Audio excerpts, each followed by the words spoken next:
wake that ass up. Early in the morning. The Breakfast Club. We are the Breakfast Club. Let's get in some front page news.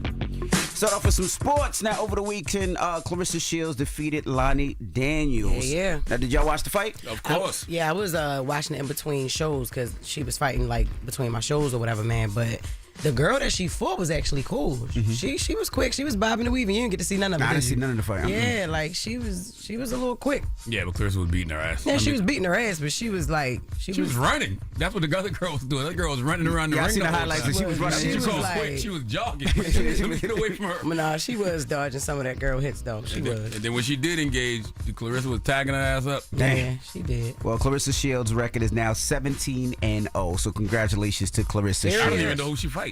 I guess the Layla Ali fight might be the best thing for her. I don't even know who Clarissa fights at this point. Yeah. What's up, Morgan? Hey, y'all. Hey, how we feeling on the Monday? Sounds good over there. It sound good, red lip. Hey. I love it. All right, so we will certainly talk about the latest regarding Ghislaine, Maxwell, and those Epstein files, or lack thereof. But first, let's get into some presidential news on front page. Now, President Trump is announcing a new trade deal with the European Union that would lower tariffs to 15%. He made the announcement during a joint news conference in Scotland on Sunday, calling it the biggest of all deals. Meanwhile, European Commissioner head Ursula von der Leyen claims the agreement will rebalance trade between the two partners. Let's take a listen to their comments in part. So we have good news. We've reached a deal. It's a good deal for everybody, I believe.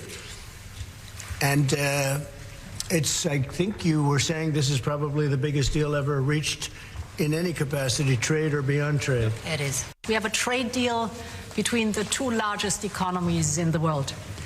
And it's a big deal. It's a huge deal. It will bring stability. It will bring predictability. That's very important for our businesses on both sides of the Atlantic. Yeah, so Trump went on to say the 27-member EU has agreed to purchase $750 billion worth of energy and make $600 billion worth of investments in the U.S. The deal ends months of uncertainty surrounding trade with America's largest trading partner. So shout out to that trade deal. In other presidential news, President Trump says the U.S. will ramp up aid in Gaza in response to the humanitarian crisis there. Israel Defense Forces announced on Sunday they are starting a tactical pause of military operations in Gaza so humanitarian aid convoys can reach starving Palestinians.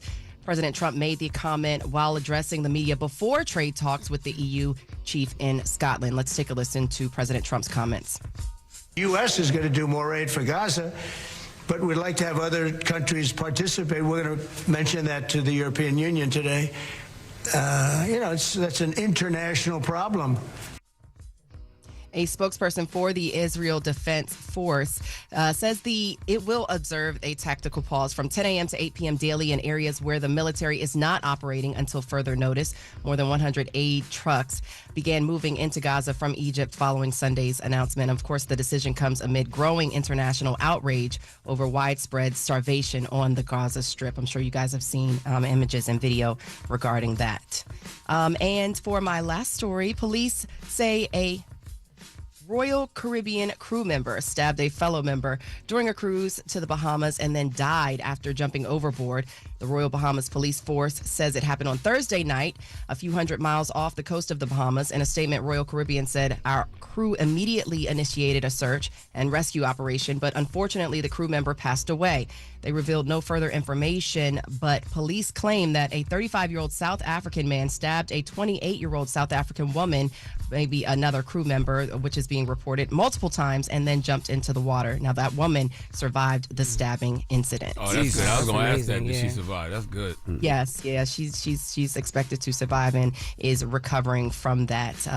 But yeah, you guys, it's a lot going on, and shout out to Bubba Wallace for that win as well. I think that's so dope. What you guys don't know is I actually used to work in NASCAR radio. I won't get too much into that, but I'm really happy to see him because, of course, there are not too many black drivers in the NASCAR Cup. Nice. So, moving on to 7 o'clock, you guys, we're going to talk about what's going on with Ghislaine Maxwell. And, she had that meeting with DOJ and all of that. And we'll get into one of these crazy incidents that happened out in Michigan. A man was stabbed a bunch of people up at the Walmart. So we'll talk about that at 7. Stick around for more front page news. All right. Everybody else, get it off your chest. 800-585-1051. If you need to vent, phone lines are wide open. Get it off your chest. It's the Breakfast Club. Good morning. Morning, everybody. It's DJ NV, Jess Hilarious, Charlamagne the Guy. We are the Breakfast Club. Let's get back in some front page news. Now, again, congratulations to Claressa Shields. She is now 17-0. She defeated Lonnie Daniels over the weekend. And Good fight. It was a good squabble. It was something good to watch. Yeah. The card was good. Tony Harrison fight was good. Mm-hmm. All right. What else we got, Morgan? All right, y'all. So 11 people are recovering after they were stabbed, seemingly at random, at a Michigan Walmart store on Saturday. Grand Traverse County Sheriff Michael Shea says 42-year-old Bradford Gilley was arrested and is facing a charge of terrorism and 11 counts of attempted murder. Let's hear more from Grand Traverse County Sheriff Michael Shea about the scene. At the time of the deputy's arrival, multiple citizens, including one who was armed with a pistol, were confronting the male suspect in the parking lot and preventing him from harming further people and leaving. During the incident, 11 individuals were injured by the suspect. The weapon used was a folding knife with a 3.5-inch cutting blade. Damn. Yeah, so the sheriff also noted that the incident does appear to be a random act, and of course, the victims were not predetermined. The victims' age range from 29 to 84-year-old, and one patient was released from the Munson Medical Center, and all are expected to survive. A group of bystanders surrounded Gilley in the parking lot and would not let him escape before deputies arrived and handcuffed the man. Let's take a listen to that audio, and just a disclaimer, that could be hard for some to listen to in the Walmart. Drop it! Drop it! Throw the knife that way! Throw it away! Throw it away! Hey, he hasn't dropped it! Put it down! That's when I wish somebody had a gun. Mm-hmm. Yeah. No, but the thing is, there was a man who was being hailed a hero. I lost his name. I had it in my script somewhere. He is being hailed a hero. A black man had actually drawn a gun on that suspect. Good. And he was the one to basically have him drop the knife, and they subdued him and some other bystanders. They subdued him, and he's being hailed a hero. I don't know his last name, but his first name is Derek.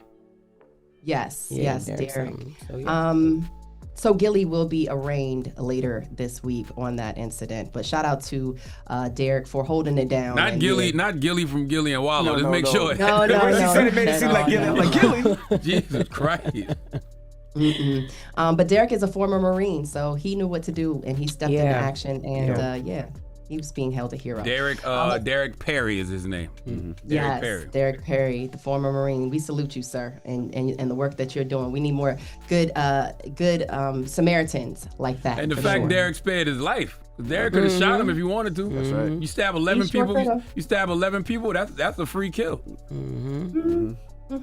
Well, let's switch gears to the Epstein files, or lack thereof. On Friday, Epstein associate Ghislaine Maxwell wrapped up a second day of questioning by an official of the Justice Department. The convicted sex trafficker was granted limited immunity in order to allow her to answer questions about Jeffrey Epstein without fear the information could be used against her in a future case, although it would only apply if she told the truth. Now, her lawyer, David Marcus, spoke to reporters outside of the Florida prison where she is currently serving her sentence, and said she was not granted clemency, but she did answer every single question, including questions about 100 different people linked to Epstein. Let's take a listen to David Marcus. She was asked maybe about 100 different people. She answered questions about everybody. Of course, everybody knows that Miss Maxwell would welcome any relief. So in 2022, Maxwell was sentenced to 20 years in prison for sex trafficking of minors. Meanwhile, House Speaker Mike Johnson hopes that Ghislaine Maxwell was telling the truth during that meeting with the Justice Department. In an interview with NBC's Meet the Press, Johnson said the victims of sexual abuse are a priority, but added that Maxwell's testimony could be beneficial. Let's take a listen to House Speaker Mike Johnson on Meet the Press. House Republicans insist upon the release of all credible evidence and information related to Epstein in any way.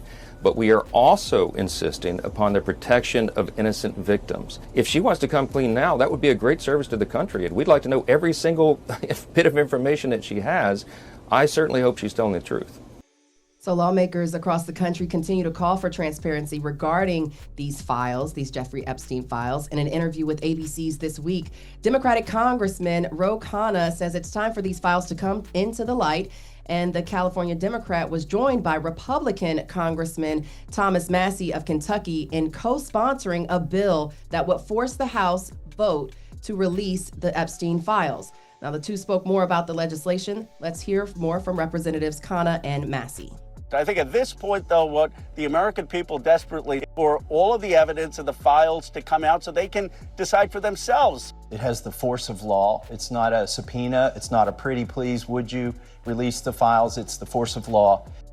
Yeah, so they're looking to maybe, put that bill on the floor, get a vote, and require those files to be released. But right now, Congress is in recess, August recess, so we will have to wait until that August recess wraps up. Seemingly September, maybe October, we can get the ball rolling on whether or not these files will be released. And of course, I'm going to stay on top of it and let y'all know. Period. All right, y'all. There's one more story that I think I really need to share. I know I'm probably over time, but this is something that I feel like if I don't share it, then I don't know. I'm just going to go ahead and share it. But there is a Legionnaires outbreak in Central Harlem. I think that New Yorkers should be aware about. According to the New York City Department of Health, which says 5 cases have been discovered, but there are possibly several others waiting test results. The warning has been issued for zip codes 127, 130, 135, and 137. Water is being tested in those neighborhoods to find the source. Health officials say Legionnaire's disease, which is a type of pneumonia, is transmitted by breathing in water vapor that contains the Legionella bacteria, but it's not transmitted person to person. So officials also say if you have flu-like symptoms, you should contact your doctor as soon as possible. Don't wait for that cough or that sneeze to go away. If you're in those zip codes 127, 130, 135, and 137, if you're taking those hot showers, you're breathing in those vapors, just go ahead and get yourself checked out ahead of time. So that's your front page news, y'all. I'm Morgan Wood. Y'all can follow me on socials at Morgan Media. And for more news coverage, follow at Black Information Network. Download the free iHeartRadio app and visit us at BINnews.com. Thank y'all. Okay, I'm out. Thank you, Morgan. Wake that ass up early in the morning. The Breakfast Club.